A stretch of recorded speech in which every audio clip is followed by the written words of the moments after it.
मेरे इस चैनल पर सुन रहे श्रोता और दर्शक सभी को मेरा सादर सप्रेम नमस्कार। जम्मू कश्मीर, मैंने पिछली बार जम्मू कश्मीर के बारे में बताते हुए काफ़ी प्रसन्नतापूर्वक ये संदेश देने की कोशिश की थी कि जम्मू में बहुत कुछ बदल रहा है। जम्मू कश्मीर में बहुत कुछ बदल रहा है, समृद्धि आ रही है, शांति आ रही है, व्यवस्था आ रही है, न्याय आ रहा है, पूरी तरह से सब कुछ एस्टैब्लिश हो गया है। ये भाव नहीं था मेरा। उस दिशा में जम्मू कश्मीर चल पड़ा है। पूरे देश के अंदर, इतना छोटा सा प्रदेश, पूरे देश में करप्शन में नंबर 1 पे था, उसमें भी बहुत सारा परिवर्तन आ रहा है। लोकतंत्र कुछ नेताओं की मुट्ठी में बंद था, उसमें बहुत परिवर्तन आया। डीडीसी इलेक्शन के अंदर जो कुछ वहाँ के लोगों ने पूरी तरह से ऐसे इन गद्दारों को समाप्त नहीं किया, फिनिश नहीं किया। मुफ्ती के मुंह पर तो बहुत बड़ा तमाचा लगा, उसका कद तो बहुत छोटा हो गया। फारूक अब्दुल्ला का भी वहाँ के लोगों ने उसको स्वीकार नहीं किया। कई तरह के ग्रुप बना करके लोगों के सामने आने का प्रयास करता रहा, लेकिन उस इलेक्शन के रिजल्ट ने और बाद में जो डिस्ट्रिक्ट ऑर्गेनाइजेशन जो खड़ी हुई, जो समितियां बनी, जिला समितियां, उनके अंदर उसका कोई विशेष बहुत बड़ा डोमिनेंस नहीं था। ये फारूक अब्दुल्ला वही फारूक अब्दुल्ला है, 3 बार जो सीएम रहा है, कैबिनेट मिनिस्टर रहा है। 20 स्टेटमेंट्स इसकी बहुत पुरानी निकालोगे तो ये बंदा एक जोकर से, नटोरियस से, और बहुत जोकर कह सकते हैं, नटोरियस कह सकते हैं, लेकिन एक चालाक वो पॉलिटिशियन जो अपने पिता के नक्शे कदमों पर चल रहा है। पिता ने नेहरू के साथ मिलकर और नेहरू ने पिता के साथ मिलकर के जो कश्मीर का किया, गर्त में डाल के रख दिया, और आज तक वहां के लोग उसको भुगत रहे हैं, सारा देश भुगत रहा है। ये जम्मू कश्मीर बचा हुआ, ये तो भारत का हिस्सा है ही है। वो पीओके और वो यूनियन टेरिटरी लद्दाख के साथ जुड़ा हुआ, जो कभी एक जम्मू कश्मीर ही था, गिलगित बाल्टिस्तान, अक्साई चिन, ऐसे ये सब स्थान भारत के थे, भारत के हैं, भारत के ही रहेंगे। क्योंकि अब कोई शक वाली बात नहीं है, केंद्र में सशक्त, नेक और ऊंचे इरादों वाली सरकार है। वो ऐसे किसी गद्दार को बहुत जल्दी से सर उठाने नहीं देगी। हुर्रियत वालों की जुबान तो काफ़ी हद तक बंद हुई है। इससे पहले मैं अभी ये बताना चाहूँगा, अभी कुछ दिन पहले जम्मू प्रोविंस में अरनिया बॉर्डर के ऊपर ड्रोन्स के द्वारा वेपन फेंकने का काम, और जम्मू कश्मीर के बॉर्डर्स में और स्पेशली जम्मू प्रोविंस के बॉर्डर्स पर कश्मीर में आतंकवादियों का आना, उनका ख़त्म होना, वो खेल तो वहाँ चल ही रहा है, लेकिन उसमें भी अब वो बहुत ज़्यादा बड़ी मात्रा में नहीं आ पा रहे। अब वो वैसा ना कर करके अब फिर से वो प्रदेश के अंदर, कश्मीर के अंदर, कुछ 2-3 जिलों के अंदर फिर से वो बीज ढूंढ रहे हैं, बीज डाल रहे हैं। वो लड़ाई चलती रहेगी, लेकिन ड्रोन्स के द्वारा जम्मू कश्मीर के अंदर, टनल्स के द्वारा जम्मू कश्मीर के अंदर, ऑल क्लियर ऑपरेशन के द्वारा कश्मीर में तो उन लोगों की कमर तोड़ी गई। बहुत लीडर्स भी आजकल वहाँ, पुराने लीडर्स बहुत ज़्यादा नज़र नहीं आ रहे, कहीं आइसोलेशन में, क्योंकि लोगों ने भी उनको मुंह नहीं लगाया। और उनके माथे पर गद्दारी का कलंक तो लगा ही हुआ है। परंतु ये सब तरह से मार खा के बैठने वाली लोगों ने भी रिजेक्ट कर दिया, उसकी पार्टी के अपने लोगों ने रिजेक्ट कर दिया ऐसी मुफ्ती जो सीएम रही वहाँ की। और उसके पीछे का सारा इतिहास अगर आप देखेंगे, इसके बाप का भी और इसका भी, वो सारा बहुत भयंकर, ठीक तरह से देखना पड़ेगा तो बड़ा भयंकर नजर आएगा।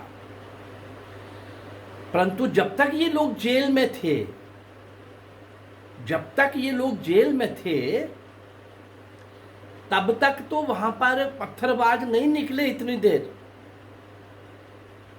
और अभी जम्मू में ड्रोन्स के द्वारा, टनल्स के द्वारा कश्मीर में बाहर से कम आ पा रहे हैं, लेकिन उन 2-3 जिलों के अंदर पाकिस्तानी स्पॉन्सर्ड टेररिज्म को असिस्ट करने वाले, सपोर्ट करने वाले कुछ नौजवान जो वहां पर पैदा हो रहे हैं,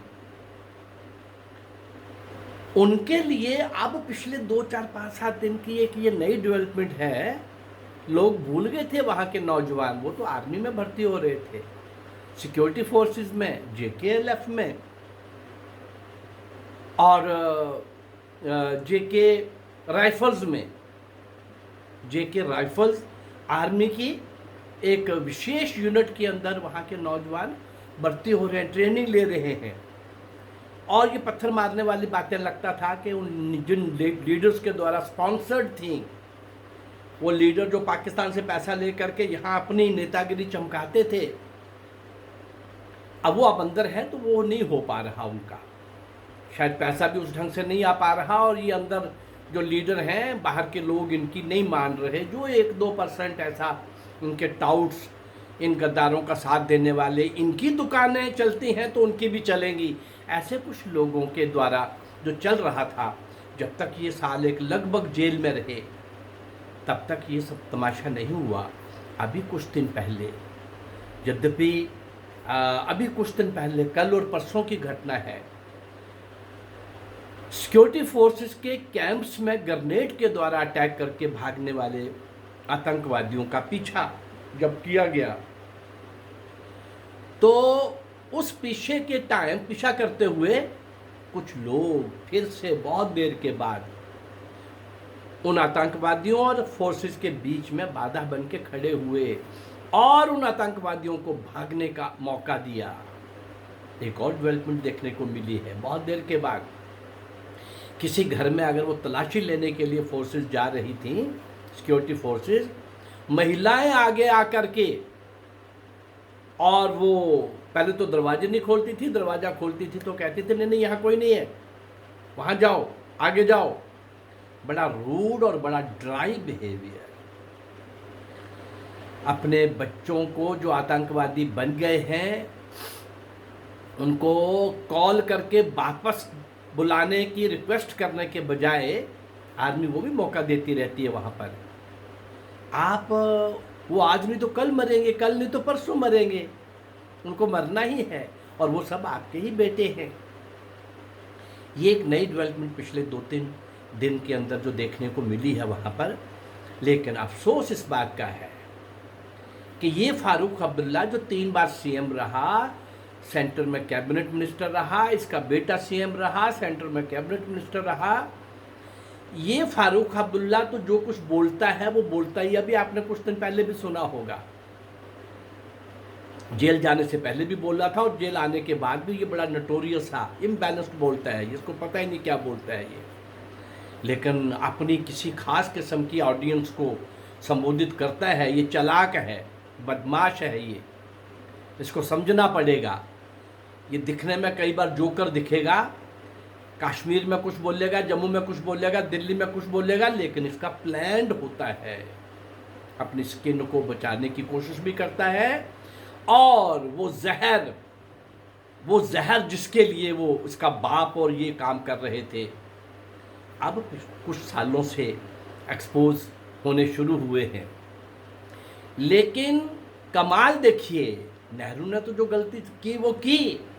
12 साल के बाद शेख अब्दुल्ला को जेल से निकालने के बाद 1975 में फिर से प्रदेश का राज्य उसको सौंपना, सत्ता उसको सौंपना, क्या तमाशा था वारे नेहरू। तुमने तो जो जम्मू कश्मीर का किया वो किया, आगे बढ़ रही सेना को ये पीओके हमारा होता, सब कुछ पूरा गिलगित बाल्टिस्तान हमारा होता। तुम यूएनओ में गए, वो जो ब्लंडर पाप जो किए, शेख अब्दुल्ला की मक्कारी गद्दारी के साथ जो तुमने मक्कारी की नेहरू, तुम्हारी बेटी इंदिरा 1975 को शेख अब्दुल्ला को जेल से निकाल करके जम्मू कश्मीर सौंप रही थी। आप जैसे ये बोलते हैं ना फारूक अब्दुल्ला कि वो पीओके किसी के बाप का नहीं है, वो भारत वहाँ नहीं जा सकता, वो उनका है, इस तरह के तमाशे करता रहता है वो। मैं हैरान हूँ इस तरह के ज़ुबान बोलने वाला नेता बाहर कैसे घूम सकता है। लेकिन शेख अब्दुल्ला जो कुछ कर रहा था, और जब नेहरू के दिमाग में आखिर में उसकी एक आंख खुली, जबकि उस समय के कांग्रेस के और 2-4 लीडर बार बार नेहरू को अलर्ट कर रहे थे कि शेख अब्दुल्ला गद्दारी कर रहा है। आज़ादी के बाद भी वो पाकिस्तान के साथ कई तरह के गुप्त समझौते कर रहा था। ये एक अलग से कहानी है, कभी मैं आपके सामने रखूंगा। लेकिन जब नेहरू को पता ही चल गया कि ये शेख अब्दुल्ला पूरी तरह से, मेरी आंखें बंद थी, पूरी तरह से अंधकार में मैं था, और जब उसने कोई कारण थे तो जेल में डाला था ना, और तुम्हारी पुत्री उसको इनाम दे रही थी। शेख अब्दुल्ला अपनी जगह स्टैंड कर रहा था कि हमको आज़ादी चाहिए। 71 में जब पाकिस्तान को 91,000 वहाँ के आर्मी के जवानों के द्वारा जब भारत के आगे सरेंडर होता है, वो समझ गया कि भारत सशक्त है, ये पाकिस्तान का कुछ नहीं होने देगा, और मैं पाकिस्तान के साथ अब नहीं जाऊंगा। जब उसको लगा कि पाकिस्तान कमज़ोर पड़ गया है और भारत आगे बढ़ रहा है, अब तो भारत बहुत ऊंचा है, पाकिस्तान कहाँ और भारत कहाँ। उस समय शेख अब्दुल्ला ने इंदिरा गांधी के साथ समझौता करने की कोशिश की, और इंदिरा गांधी की क्या मजबूरी थी भाई, जेल में था, सड़ने दो उसको, वो गद्दार है। कितनी बार जम्मू कश्मीर को बेचने की कोशिश की उसने, महाराजा हरि सिंह के साथ कितनी बार गद्दारी की उसने, कैसे कैसे वो किस किस प्रकार के लोगों से मिलकर के नेशनल इंटरनेशनल इशू बनाने के लिए क्या क्या करता रहा, क्या क्या करता रहा। मेरी जम्मू कश्मीर के ऊपर, इसके ऊपर एक बुक छपी है, उसके अंदर ये सारी मैंने डिटेल, सारी कहानियां, किस्से सब दिए हुए हैं मैंने, एक एक साल का, एक एक महीने का, उस समय का पूरा इतिहास उसके अंदर दिया हुआ है। 1975 में क्या जरूरत थी उसको जेल से ला करके जम्मू कश्मीर की सत्ता सोने की तश्तरी में भेंट करने की, क्या मजबूरी थी। और इन परिवार के दिमाग खराब होते होते उमर अब्दुल्ला तक भी वही खेल है। लेकिन मुझे लगता था कि शायद मोदी ये खेल समझ चुका है, पूरी तरह से समझ चुका है। मोदी और अमित शाह ने 35 है और 370 का जिस तरीके से निपटारा किया है, और भी जिस तरीके से जम्मू कश्मीर के अंदर और भी कई दिशाओं में बहुत कुछ इम्प्रूवमेंट हो रही है, पुराने कलंक धोए जा रहे हैं, परंतु इनका अभी भी मुफ्ती और फारूक अब्दुल्ला और उमर अब्दुल्ला का बाहर जब तक ये हैं तब तक ये पत्थरबाज फिर पनपते रहेंगे, फिर खड़े होते रहेंगे, और महिलाएं दरवाजे के झरोके में से आर्मी वालों को अंदर ना आने दे करके अंदर से बात करेंगे कि यहाँ से चले जाओ, यहाँ नहीं है। ऐसी स्थिति के अंदर फिर से कोऑपरेशन ना करना, बीच में पूरी शांति थी, सब और शांति थी। 2-3 ज़िलों के अंदर डिस्टर्बेंस चल रही है, पहले भी थी, आज भी है, लेकिन जिस गति से, जिस स्पीड से आतंकवादी मारे जा रहे हैं, निश्चित रूप से वहाँ की आर्मी भी सफल होगी, भारत सरकार भी सफल होगी। परंतु इन नेताओं के बोलने के ऊपर क्या कोई कंट्रोल नहीं होगा? कुछ भी बोलेंगे, कुछ भी करेंगे, भारत को दुनिया के सामने अपमानित करने के लिए कुछ भी बोलेंगे। ये मुफ्ती आज भी वही बोल रही है, पाकिस्तान के साथ बैठो, पाकिस्तान के साथ समझौता करो, निपटाओ मामले को। कौन सा मामला, कैसा मामला, सब ये जानते हैं, ऐसा कुछ है ही नहीं, लेकिन अपनी उन बातों को दोहराते जा रहे हैं। भारत सरकार ने अपनी लंबी रेखा खींच करके इनको बोना करने की कोशिश तो की है, पर अभी भी कष्ट हो रहा है कि जब तक ये लोग बेलगाम हो करके, अभी 1 साल प्रदेश में कुछ नहीं हुआ ना, बाहर भी निकले तो लोगों ने कहाँ इनको स्वीकार किया है। जब आपको ये भी पता चल गया कि ये लोगों के भी प्रिय नहीं है, 1-2% वो चमचे, वो टाउट्स, वो बिकाऊ माल जो इनके शेल्टर में, इनके संरक्षण में पनपता है, आगे बढ़ता है, ऐसे उस 1-2% लोगों के साथ ये कुछ नेता, आपको पता भी चल गया, सब कुछ सामने आ रहा है। भारत सरकार से मेरी प्रार्थना कि देश के अंदर, वो बंगाल हो या कश्मीर हो, वो असम हो या यूपी हो, कहीं भी, केरल हो, कुछ भी हो, कहीं भी हो, देश के किसी भी कोने में किसी को भी कुछ भी बोलने का, कुछ भी देश के विरुद्ध बोलने का, देश के विरुद्ध बोलने का और देश के विरुद्ध एक्शन करने का, अगर ऐसा कहीं भी कोई थोड़ा सा भी कहीं से पता चलता है तो उसको स्नब करना चाहिए। गद्दारों को उचित सज़ा मिलनी चाहिए। स्वच्छ समाज बनाना है, निडर समाज बनाना है। आगे आने वाले कई सालों तक भारत को पिछली 800 साल, 1000 साल की गलतियों से कुछ सीखना है अगर, तो हमको अपना रास्ता ठीक से बनाना होगा। और इन लोगों के लिए न सॉफ्ट रहते हुए, कुछ लोग, वो एक इंजीनियर होता था वहाँ पर, राशिद नाम का, पाकिस्तान का सीधा स्पोक्स पर्सन था, इंडिपेंडेंट एमएलए भी जीता हुआ था। ऐसे वो लोग कुछ नज़र नहीं आ रहे अब। कुछ लोग तो समझ गए हैं कि अब नहीं चलेगा ये, पर ये पुराने बेशर्म ढीठ लोग जो हैं, जिनको शायद 1 साल जेल की तरह नहीं रखा गया, जेल की तरह शायद नहीं रखा गया, इनकी जेलें भी शायद गांधी और नेहरू वाली ही जेलें थी, वीआईपीज़, और वो जैसे अपने लोगों को, स्पॉन्सर्ड नेताओं को सत्ता सौंप के गए अंग्रेज़, ऐसे ही 1975 में इंदिरा गांधी ने अपने ही स्पॉन्सर्ड, बाप के स्पॉन्सर्ड लीडर को फिर से सत्ता सौंप कर, और जो इतने साल देश का इन कुछ परिवारों ने दोहन किया है, शोषण किया है, आंखें दिखाई हैं, ब्लैकमेल किया है, केवल अपने स्वार्थ के लिए।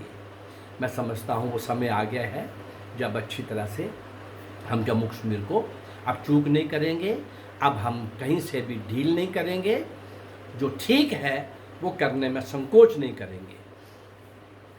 कानून कम है तो कानून बनाओ, बने हुए हैं तो उनको लागू करो। गद्दारों के लिए इस देश के अंदर कोई स्थान होना नहीं चाहिए। मेरा ये प्रयास, वैसे तो इस चैनल पर सब क्रांतिकारियों के संबंध में और उन क्रांतिकारियों के संबंध में मैं बोलता हूँ जिनको इतिहास में कहीं स्थान नहीं मिला, पर बीच बीच में ये दुखद घटना ड्रोन्स की सुनी और जम्मू कश्मीर के अंदर ग्रेनेड फेंकने की बातें सुनी, और जिस तरह से वहाँ के लोगों ने बहुत देर के बाद फिर से बीच में आने की कोशिश की, तो ये कष्ट और पीड़ा हुई। मैं जम्मू कश्मीर का ही हूँ, इसलिए और भी ज़्यादा मेरी कोशिश रहती है कि जम्मू कश्मीर का जो विषय है, जो नक्शा है, जो मूल रूप में वहाँ का जो चल रहा है आज, और बीच बीच में मैं भूतकाल का भी कुछ बताता रहूं और वर्तमान को भी आपके सामने रखता रहूं।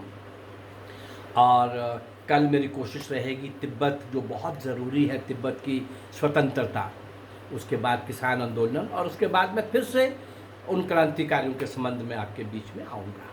मेरा ये प्रयास अगर आपको अच्छा लग रहा है तो इस चैनल को लाइक करिए, सब्सक्राइब करिए और इसको शेयर करिए। नमस्कार, जय भारत, धन्यवाद।